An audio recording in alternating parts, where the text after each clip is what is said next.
Welcome back to another SCP reading, dear researchers. Today we're going to be reading SCP-418, Human Jigsaw.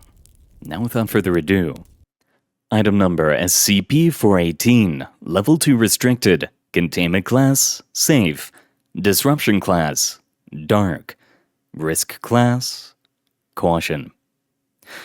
Special Containment Procedures.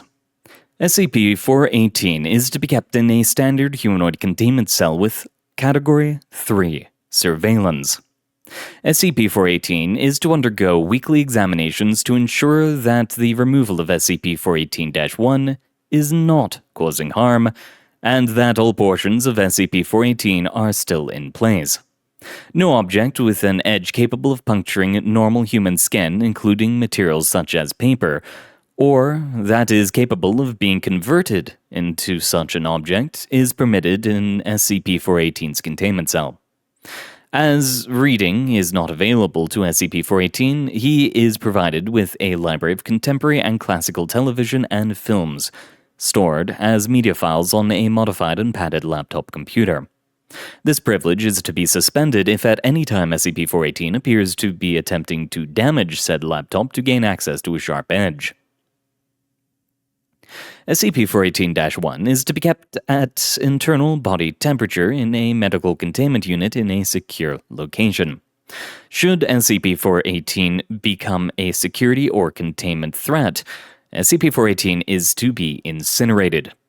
SCP-418 is not to be informed of its location. Description: SCP-418 is a human male of Native American descent in his late 30s, exact age unknown, with black hair and brown eyes. His physical fitness and intelligence are above average, but not to an extraordinary degree. He possesses the capacity of autonomous anatomic separation, a trait he claims to be hereditary. SCP-418 has extensive experience as an industrial saboteur and related fields. SCP-418 was apprehended while infiltrating a Foundation site under the employ of an individual currently believed to be affiliated with Marshall Carter and Dark Limited. When SCP-418 is injured in such a way that his skin is broken, the injury will near instantaneously grow in length until it severs a portion of SCP-418's body. Such injuries are uniform and clean, with no variation or resistance due to tissue type. Despite the severe appearance of these injuries, the portions of SCP-418's body will continue to function as if they are still connected to each other, even if an organ is severed. For example, blood in a blood vessel that has been severed will travel from one segment to the other instantly, as though the gap was not there. The same is true of materials taken in by the body. SCP-418 can drink and eat while his head is severed, and can hear through a severed ear. If the severed portion is placed back in contact with the location from which it was severed, it reconnects with no sign of injury.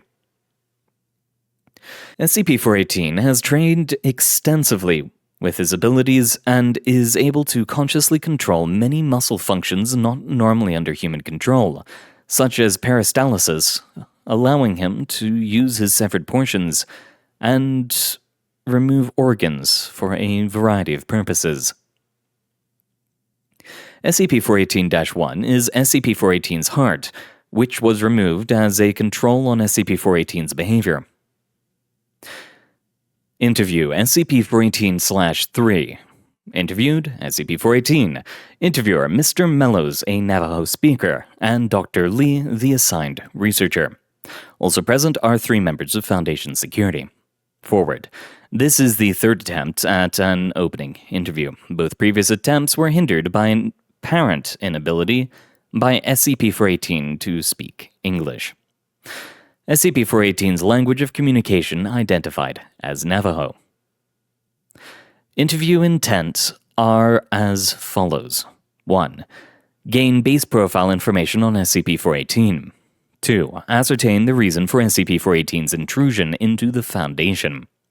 3. Ascertain a broad understanding of SCP-418's abilities to facilitate primary containment.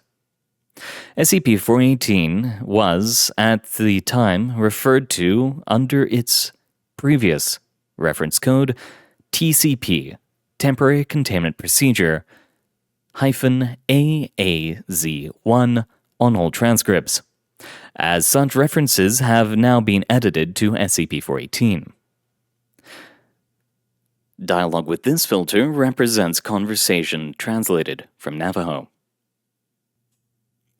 Site is the housing site of SCP, which necessitates personnel to rotate a series of dietary supplements added to various water supplies designated A through F. Begin log. Mr. Mellows. Very well, Doctor. Let's get started. Do you wish to direct the questioning, or shall I? Dr. Lee. I trust you, Mellows. Just get this guy to talk to me. Good day. My name is Mr. Mellows. I understand you seem to only speak Navajo. I need to establish what you know about us and what will happen to you. Do you understand? SCP. I understand you, white man. Really? Can I offer you tea? I typically have a cup around now. I can easily have another brought in. SCP-418 shakes their head. What then? Coffee? Water? Water. What about you, Dr. Lee? Cup of tea? No. Really? Well... why not? Mr. Mello indicates to a Foundation security team member. 2 teas and 1 water. Don't forget the milk. Nothing special, just tea. Now that the pleasantries out of the way, who are you and why are you here? I am Laughing Badger. Indeed.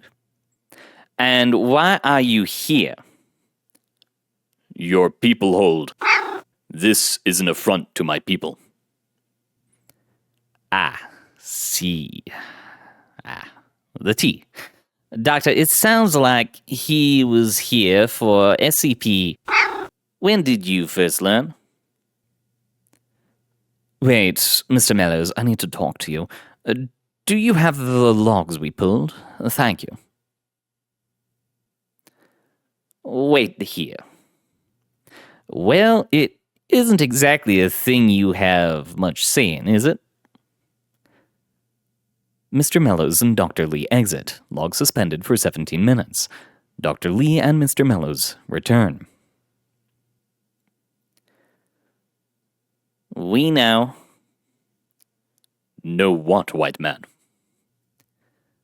Drop the act. You came here for SCP. Look. Dr. Lee holds up an image. This is a little thing called CCTV. It is a nice little image of you reacting in shock at seeing it through the observation deck window. You didn't know it was here. That struck us as odd. Then there was something you said. Affront. It's just the way you said that word. Sounded a little like you were from Brooklyn. Now, you haven't touched that cup of water, probably because when you heard someone say water D, you thought it was some kind of drug, but it isn't. So, we think you were stalling for time. Maybe you were expecting rescue. And I have to say, you have stonewalled marvelously until this point. True enough, but now I reckon you better quit it, or we will start with the more interesting kinds of interrogation. Okay. You got me. So what? Why should I tell you anything anyway? Well, I'm sorry to have wasted your time, Mr. Mellows. You can leave now. If he gives us more trouble, we will just have to resort to supplementary interrogation. Mr. Mellow leaves. 418 clearance, no longer required by Mellows. Revoked. Right, you bastard. You just made me look like a... So, you either tell me what I want to know, or I will make you wish you had. So, what do you want to know? Who the are you? Why the are you here? And what the do you do? I won't tell you my name or betray my employer. Bad for business. But if you want to know what I do... SCP-418 lunges at Dr. Lee holding what was later identified as a 23-centimeter long section of large intestine. He throws this at Dr. Lee and brandishes a Foundation combat knife at the security personnel. An altercation ensues, and SCP-418 is restrained by Foundation security. SCP-418 managed to incapacitate one guard and permanently blind another in this altercation. Security guards assigned to SCP-418 in the future are to be issued with batons rather than edged weapons. The intestine proceeds to strangle Dr. Lee, who falls unconscious. Dr. Lee later freed and revived by security. End log. Closing statement. Dr. Lee made a full recovery. SCP-418 appeared to have stolen the knife from the security guard who brought the cup of water and used it to sever a portion of his intestine under the table. All further interviews with SCP-418 to be conducted in a minimally equipped cell. No rescue attempt was made for 3 months. Following the realization he had been abandoned, SCP-418 became more amenable, stating his mission was to retrieve compromising data on Dr. He claims not to know his employer and acted only through a third party. Such third-party contact and the current role of the doctor made MC&D the most likely employer. SCP-418 Testing Log. Test Sequence SCP-418-7. Test sequence conducted between 1900 and hours on a redacted day by a Foundation doctor. Stimulus 1. A standard Foundation combat knife applied to the wrist. Result: SCP-418's hand severed. SCP-418 reports mild discomfort and that this is a normal reaction to his abilities. Approximately 0.5 cc blood lost due to cut. No lasting injury of any kind.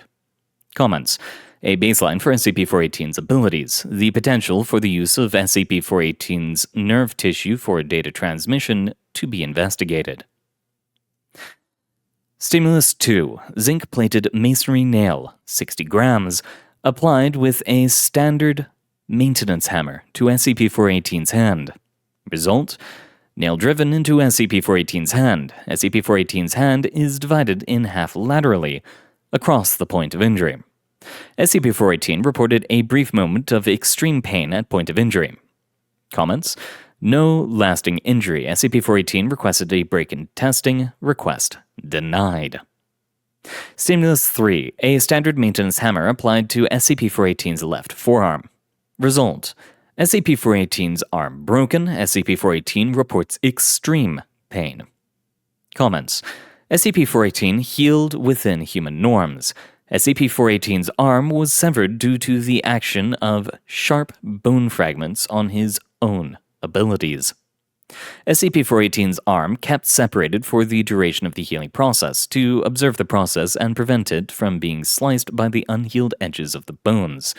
SCP-418's morale and cooperation have been significantly damaged since this test. Stimulus 4. A standard Bunsen burner applied to the back of SCP-418's left hand. Results: SCP-418's hand burned. SCP-418 reports significant pain and assaults the doctor. Comments: injury heals within human norms. Stimulus 5. 27 bullets fired from a standard Foundation assault rifle, 19 of which hit. Results: SCP-418 reports extreme pain from each of the successful hits. Each severs SCP-418 as with Stimulus 2. SCP-418 goes into shock and is reassembled, given medical treatment, and returned to his containment cell. Comments: no lasting injury. SCP-418-1 recovered at this point. Note: the Doctor was not permanently injured. The Doctor has been mentored on proper test planning with regards to SCP morale and cooperation. While the data is valuable, such intensive testing should be reserved for overtly hostile SCPs. A man in pieces. And put back together. I do wonder how he managed to gain control over muscle groups that would usually be more subconscious. But maybe he took monk training or something. Either way, thank you very much for coming, dear researchers. It has been an honor reading for you. Good luck out there, and I hope to see you all next time.